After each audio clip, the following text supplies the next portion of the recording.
All right, so the Colorado Avalanche knew that it was Kyle's last episode, and they said, let's give him something to talk about. And they give Josh Manson a 2-year extension. So let's talk about that on a new episode of Locked On Avalanche coming at you.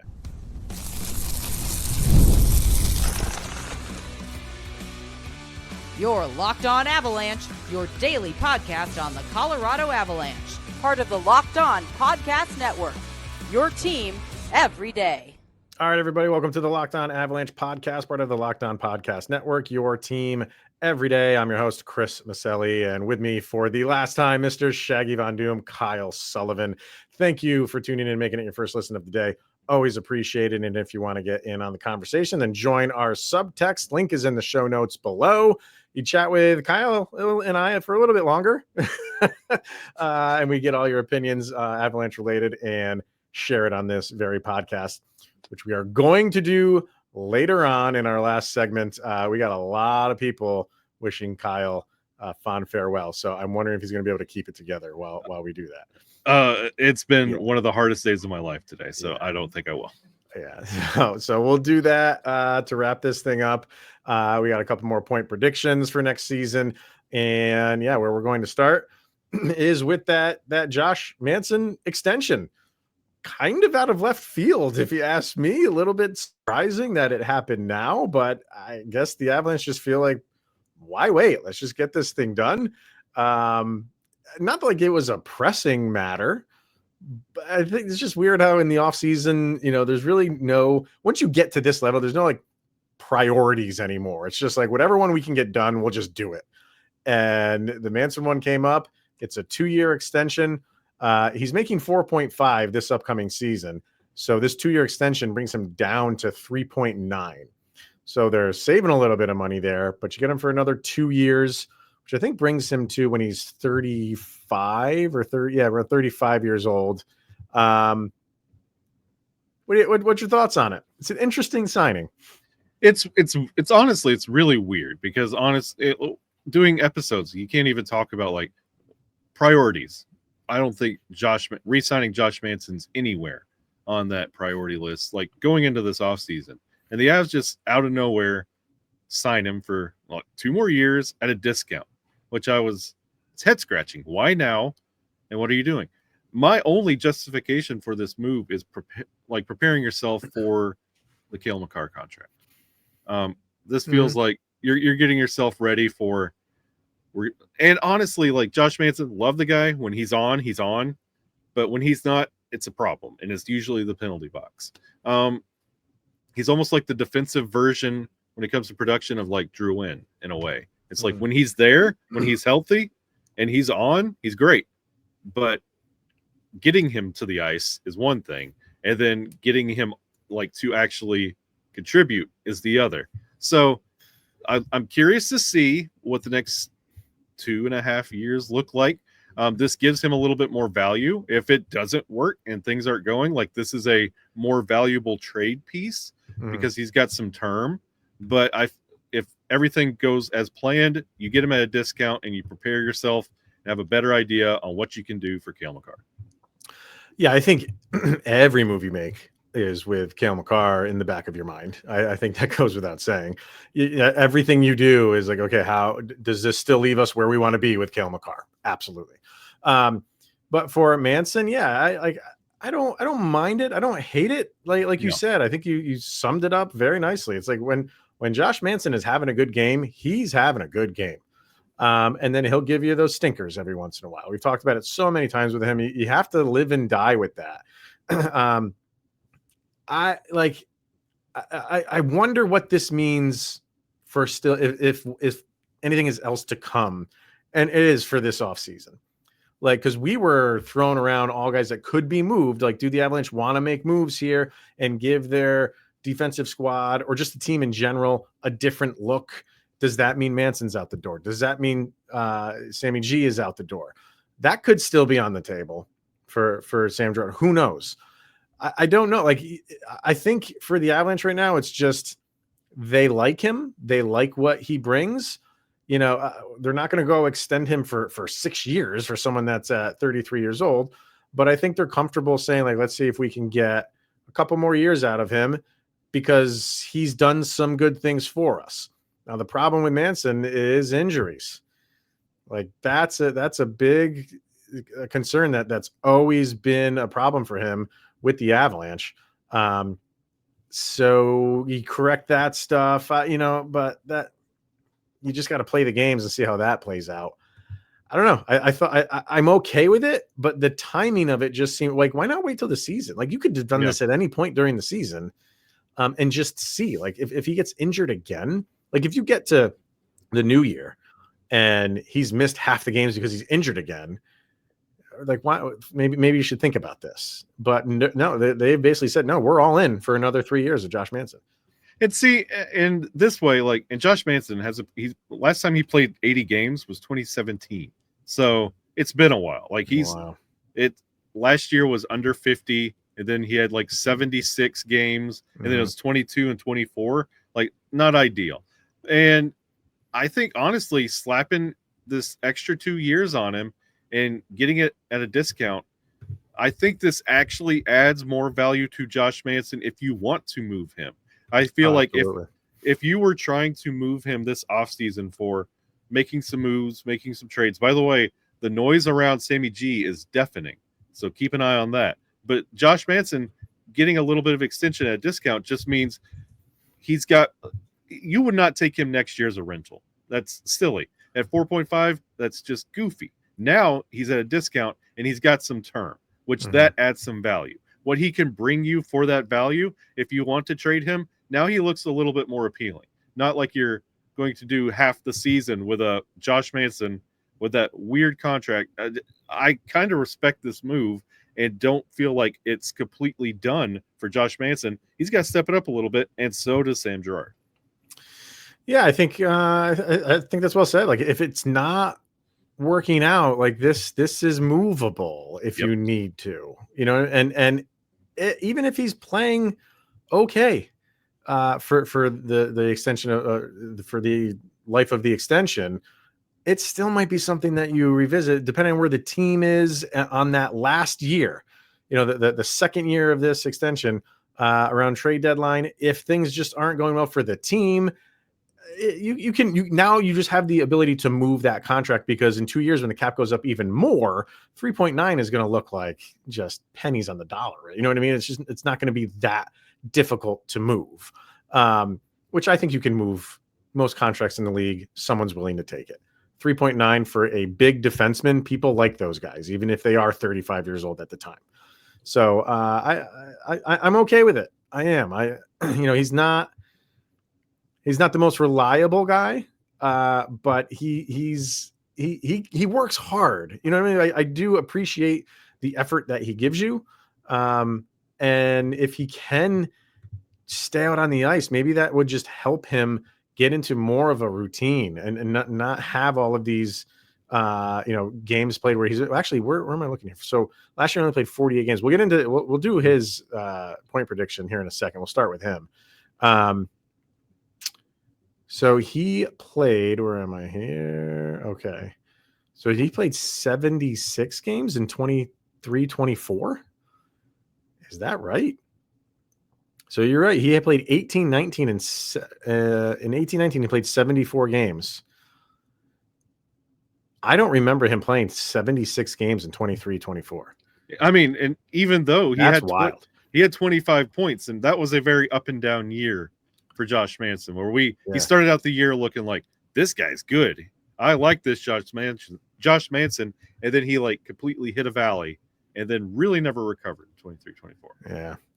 I'm going to throw up his edge stats here on the screen. Oh, we got to get rid of that one. Hang on a second here. That's not showing up. Whatever. Go ahead. Sorry. No, that's the thing with Manson. This might be one of the few deals that paying him less gave him more. I think I really feel like this is, and I hate to say it, especially this is the last episode I have to do, and I have to say Chris McFarland actually looked like a genius on this, paying him less, making him more of a movable piece. And honestly, like, and this can kind of roll into the conversation when it comes to his predictions. Like, how do you go into a locker room saying, "Hey guys, I got an extension, but they're paying me less"? That's kind of humble you a little bit. Like you want to step up, and Josh Manson's that guy. Give him a challenge, make him step up, and he will do it. That's been his problem. He tries too hard and goes too like a little bit more like a bull in a china shop, and that becomes a problem. So he's got to step it up, and he knows it, because if not, he knows this contract was made to be moved. Yeah. So what do you think we'll start with him and then we'll get a break in. What do you think point prediction wise for him next year? And I know, the points are not what we need out of him all the time. But if you're looking at points for him, just because we're doing point predictions for everybody, where are you at with him? What do we got? What do we have this year? 15 total points in those 48 games played, a singular goal, and 14 assists. So although he's not, a magic man when it comes to goal scoring, sometimes every once in a while he can wow you with oh man, where did he pull that from? But didn't happen a lot last year. What are you thinking this year for him? And it's one of those that, like when we talked about Drouin, it's like, how many games is he actually going to play? And I'm curious, does this actually motivate him to play? Or does this become a chip on his shoulder and he's overcompensating for this? And, well, I'm going to make them pay for this. I'm going to do this. I'm going to show my value on this team. And then he spends more time in the box or hurt. So I would like to see more than 15 points. And like the fact that he had 15 points in almost less than a half a season. Well, it's about half a season. It's not ideal. You need to see him step up. And honestly, for Josh Manson, you got to step it up. I know points aren't everything, but again, on this team, you fall into points. And if you are under 20, we got to have serious conversations on what you're doing for this team, because you're not wowing us defensively. You're just a big body that throws things around. You're out of position a couple times because you're overcompensating and trying to do so much.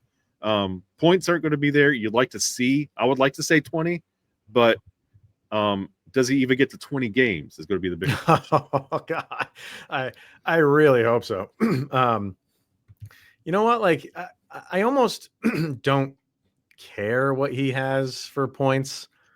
Like I think he'll be in that general area.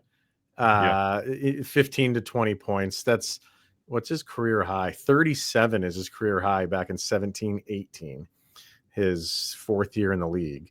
That's the 80 game season. That's the 80 game season. Yeah. So since he's been with the Avalanche, not counting the season he was traded, he played 22 games at 7 points. Not bad. Then the following year, 22, 23, 27 games, 10 points. Then last year, the 76 games, 25 points. That's his career high with the Avalanche. I don't anticipate him to beat that. And again, I don't really care. I want you to play smart hockey. I don't want you to be, a penalty in the penalty box, like game in, game out. Need you to, stand up for your teammates, play solid defense. And if we get 15, 20 points along the way, 2 thumbs up. This is where the power of Brent Burns comes in. And what can Josh Manson take away from Brent Burns and how he handles business? You have a veteran teaching you, hey, an 82 game guy showing you how to play defense. I hope Josh Manson learned something from our newest Avalanche member. Would be nice. I mean, you're always trying to learn. So let's see. So Madam Battle actually sent a message and she thinks Manson will have 15 points. There you go.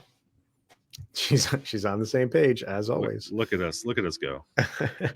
All right, let's get our break in here. When we come back, we will do Val Nichushkin and Parker Kelly. So stay tuned for that. And then all the thank yous and goodbyes to Mr. Sullivan here. It's going to start bubbling up any second. Let's hear from Game Time. Have you ever decided at the last minute to head to a ball game with friends or family, and maybe it's game day and you suddenly realize that you want to be in the stands? That's exactly where Game Time comes in. It's the easiest way to grab last minute tickets without the stress. And with the money you save on tickets, you can splurge on food, drinks, merch, or even invite a bigger group to come with you. Game Time makes it all possible. It makes buying tickets fast and simple. Prices on the app actually drop the closer you get to the first pitch, and they've got incredible last-minute deals, clear seat views, and the lowest price guarantee that takes the worry out of buying. Take that guesswork out of buying tickets as well with Game Time. Download the Game Time app, create an account, and use the code LOCKEDONNHL for $20 off of your first purchase. Terms apply. So again, create an account and redeem the code LOCKEDONNHL, LOCKEDON, NHL for $20 off. Download the Game Time app today. Last minute tickets, lowest prices guaranteed. All right, let's continue. Point predictions. We'll go with Val Nichushkin. I would like that. All right. So last year, a trying year for Val with the starting the year suspended. He got injured, and it totaled 43 games played, 21 goals in those 43 games, 13 assists for 34 points. It was a plus 11. You see in the stats when he plays what the record is compared to when he doesn't play. Such an important part of this team when he's on the ice, and that's the operative phrase there, when he's on the ice. So I would love to do a grade at the end of the year, or do point predictions like we're doing now when we've seen him play a full season, and maybe we can have that expectation, kind of go off of a full season of Val Nichushkin. We haven't had it. Are we going to get it this year? It's tough to predict injuries, but it just seems to follow this guy around. And you know what? That's where I'm going to go with this prediction, because honestly, and what are you going to do? Fire me? This is going to be Val Nichushkin's point per year. Like last year, it was, I love it. Like, yeah, he had the 34 points, but I mean, it's almost like that Community meme where like Troy's walking in the door and everything's on fire and he's holding a pizza. Like when Val came back, that was in the midst of, hey, Mikko's also on his way out the door. We're retooling the team. Val comes back and everything's upside down. So I don't hold that against him. And by the way, guys, everybody, he made it through the playoffs. Oh, God. So now he has all that off him. He knows he could do it. He's back. Everybody loves him again. Everything's fine. He's going to be a point per. He's settled in. He knows what the team looks like. All the weirdness in the locker room's gone away. Point per. Calling you here. So 82 exactly.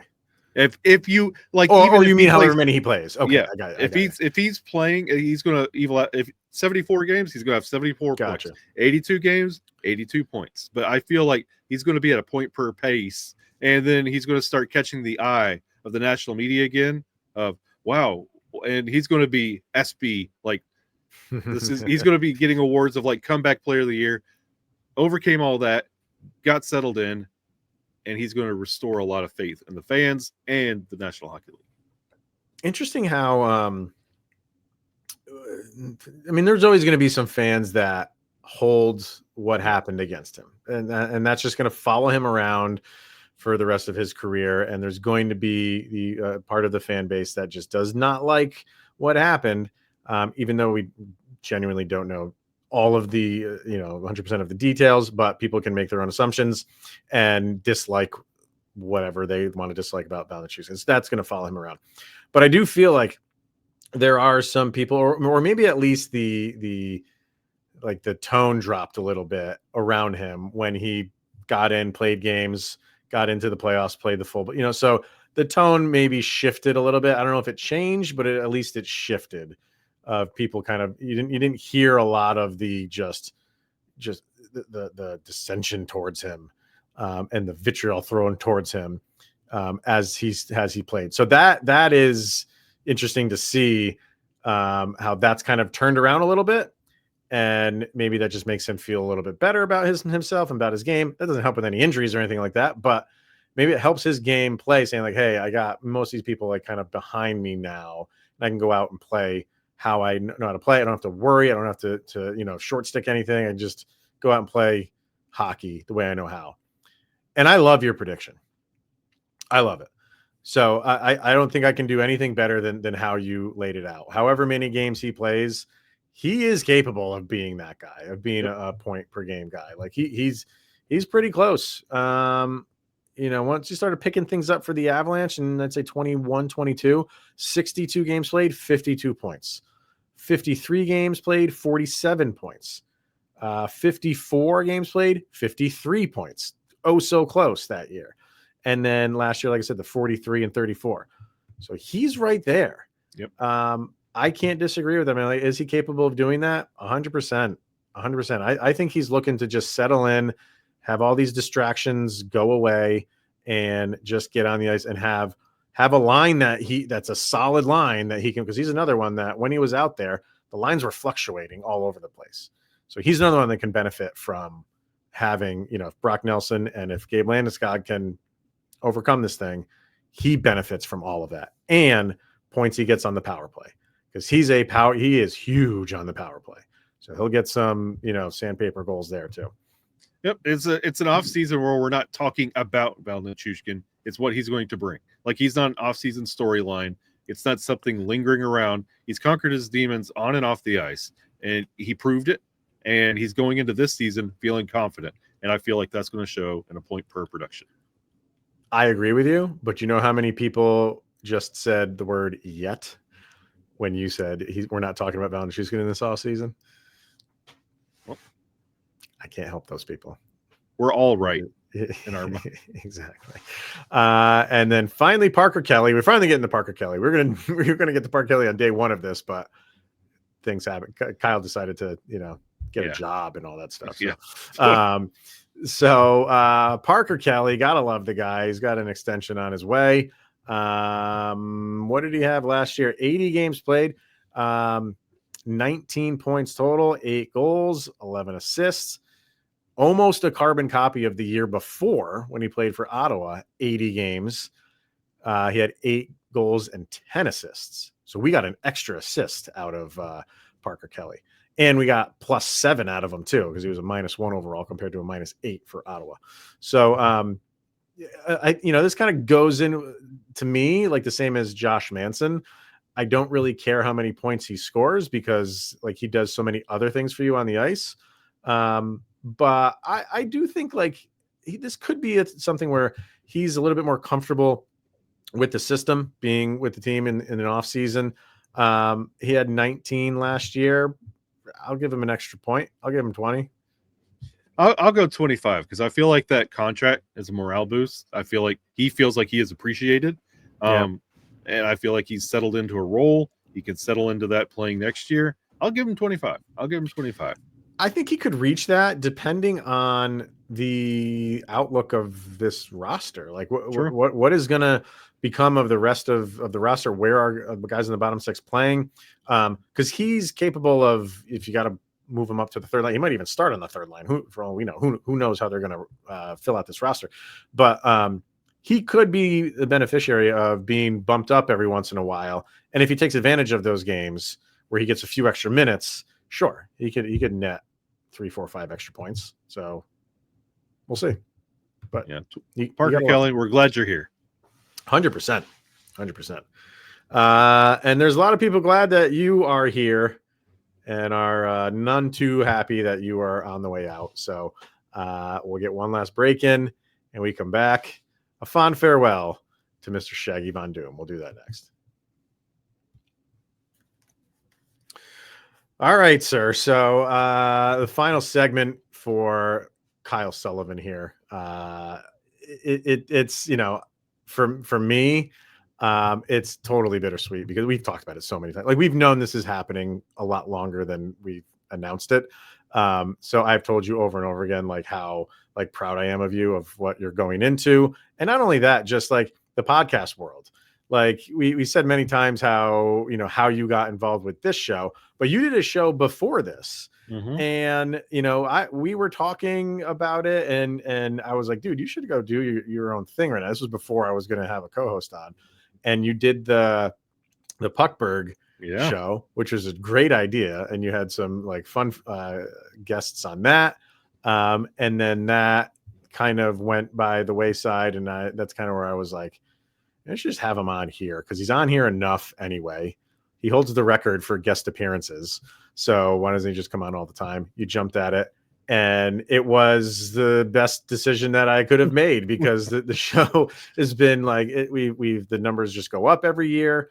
And on top of that, yeah, like the friendship that we've built over the years is like there doesn't need to be a podcast here for like the friendship for you and I to remain, right? And I think that's the great thing about just podcasting and just hockey and fandom is the friends you make along the way. There's so many people that are just become friends because they're Avalanche fans, and we are that. Yeah. I would just wish we could like capture like the 30 minutes we have before every episode and the 30 minutes after. Like I know our episodes are supposed to be like 30 minutes, but we spend like an hour, 2 hours like combined. We record in the middle and we're talking about video games and geek stuff and movies, and then afterwards like, oh yeah, did you see this, and did you see this, what are you doing tomorrow? And like it's been a friend, like we message all day long and then we get on here and we're right in it. It's a dynamic that's hard to find, like especially like doing the Puckberg show. Like you flip the whole premise of that show was just flipping the standard hockey podcast around, and I was interviewing people about their experience in the game of hockey instead of me being the focal point. Mm-hmm. And like in this, like it's hard to manufacture or I guess rejuvenate a dynamic, and ours is just like effortless. Like we just get on and that like we do. We text all day long. Hey, did you see this happen? And like we'll come up with like the outline of like the topics we're going to cover, and that's it. We don't go into like, what's your thought on this? Because we save it for the show. Yep. We're doing it live. Yep. We say it every night. We do. We like, and so I don't need to know your side of it because I'd rather hear what it is recording. And we don't have to go through all of this. Okay, I'm going to say this, then you say this, and you say this.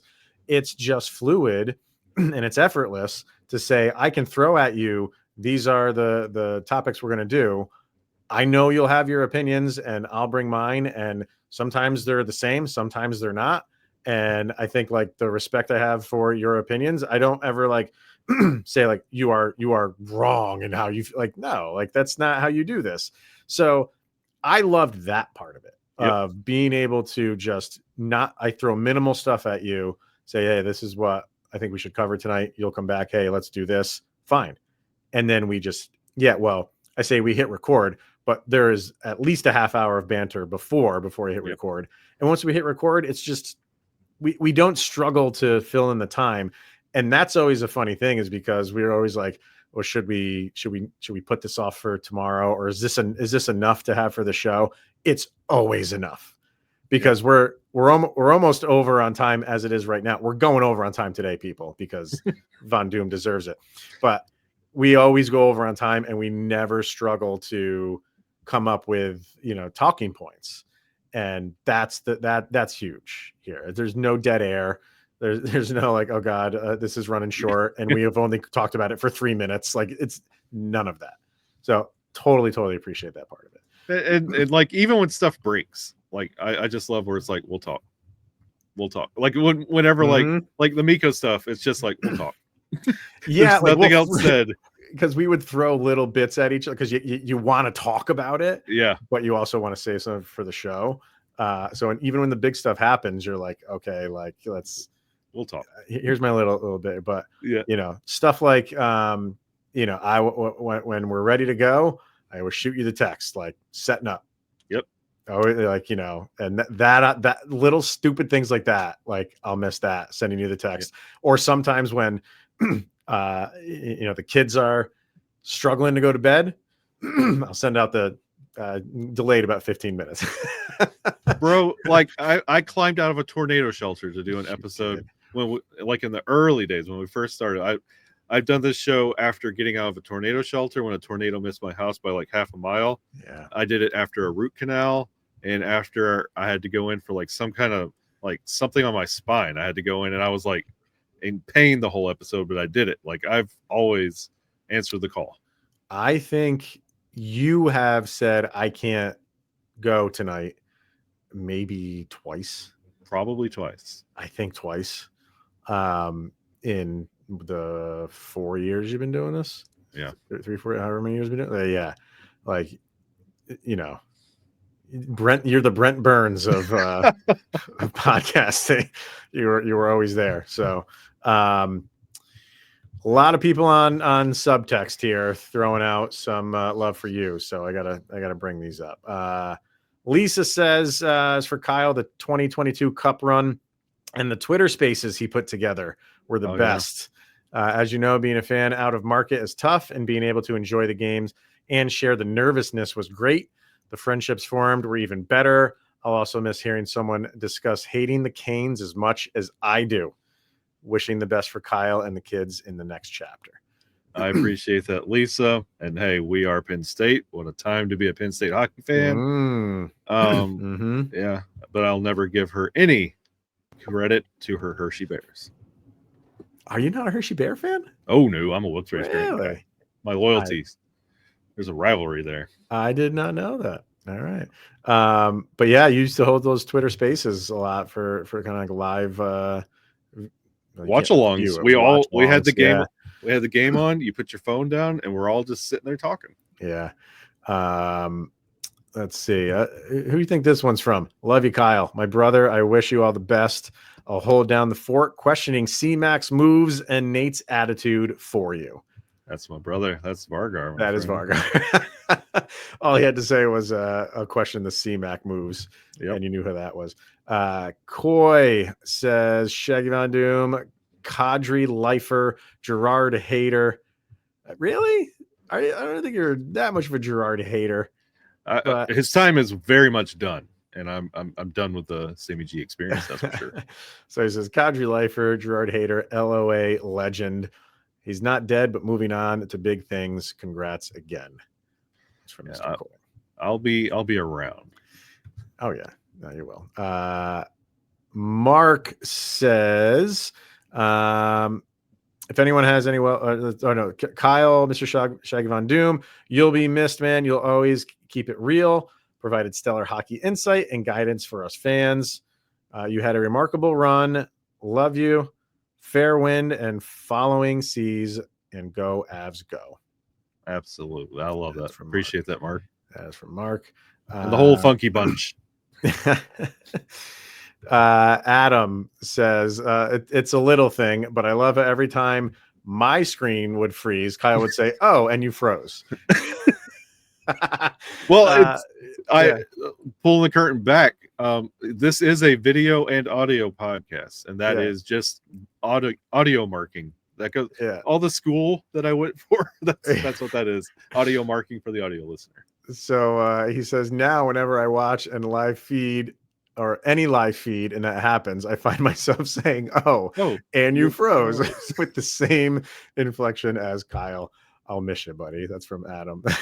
I appreciate that. It is. It's the things like that. This is a good one too. Other Kyle.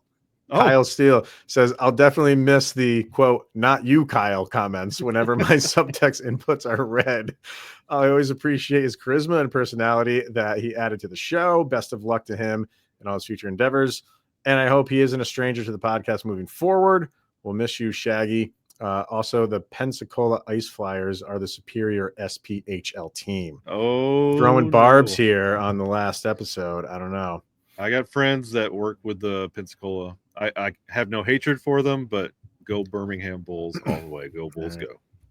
Shorzy says, it's been years now. This podcast has soothed my mind and let me get lost on the stats and commentary of the Avs hockey. Nothing against you, Chris, but Kyle shared with me once about him being a single dad, so I automatically felt connected in both our love for hockey and in the strife of being a single parent.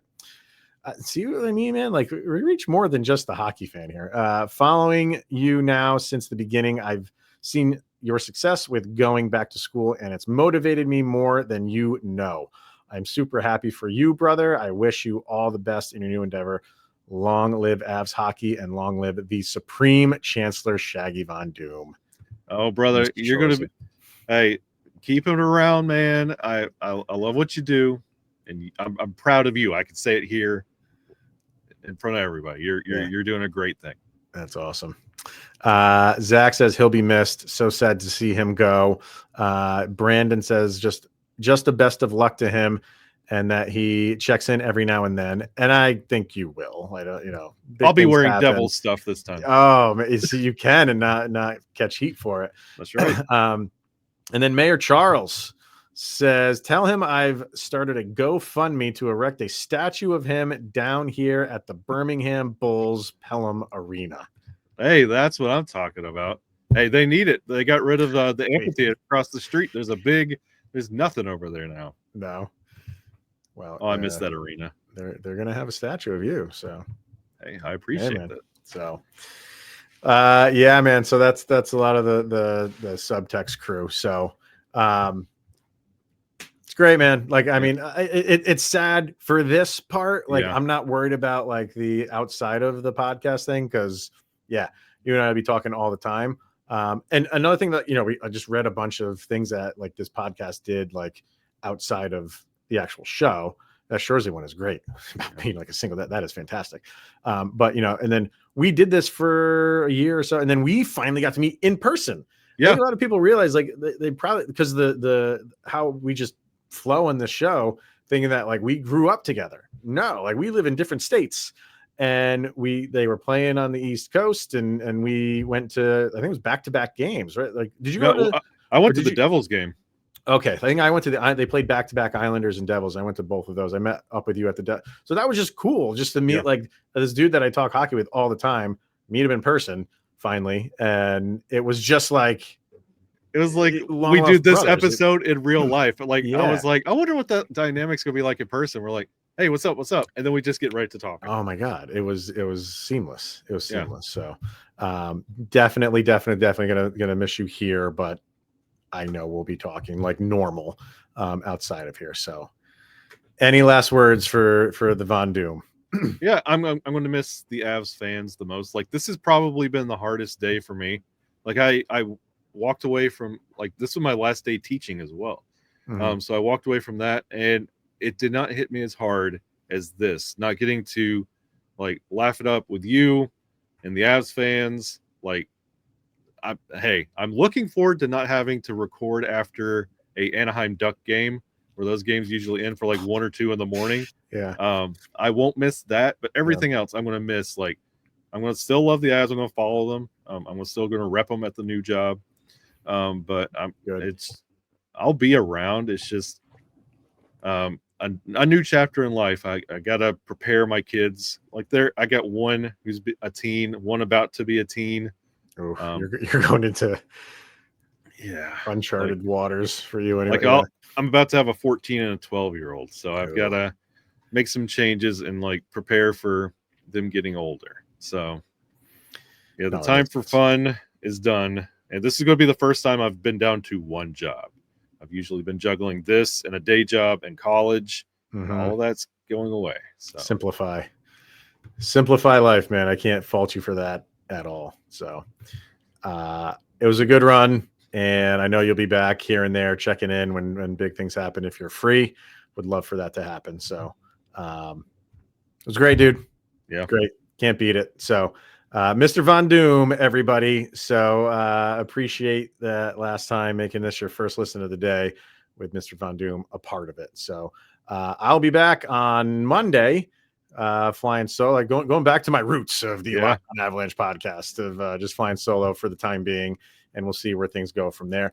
It's good that it's happened in the off-season moves we're making here on Locked On Avalanche. That's what it was when you said Sammy G is the official Locked On Avalanche player. I was like, no, we gotta change this dynamic up. It's like, Chris, what are you doing? Yeah. So he was the fan favorite for a while. So. All right, everyone. That will wrap it up for the last time for Mr. Kyle Sullivan, Shaggy Von Doom.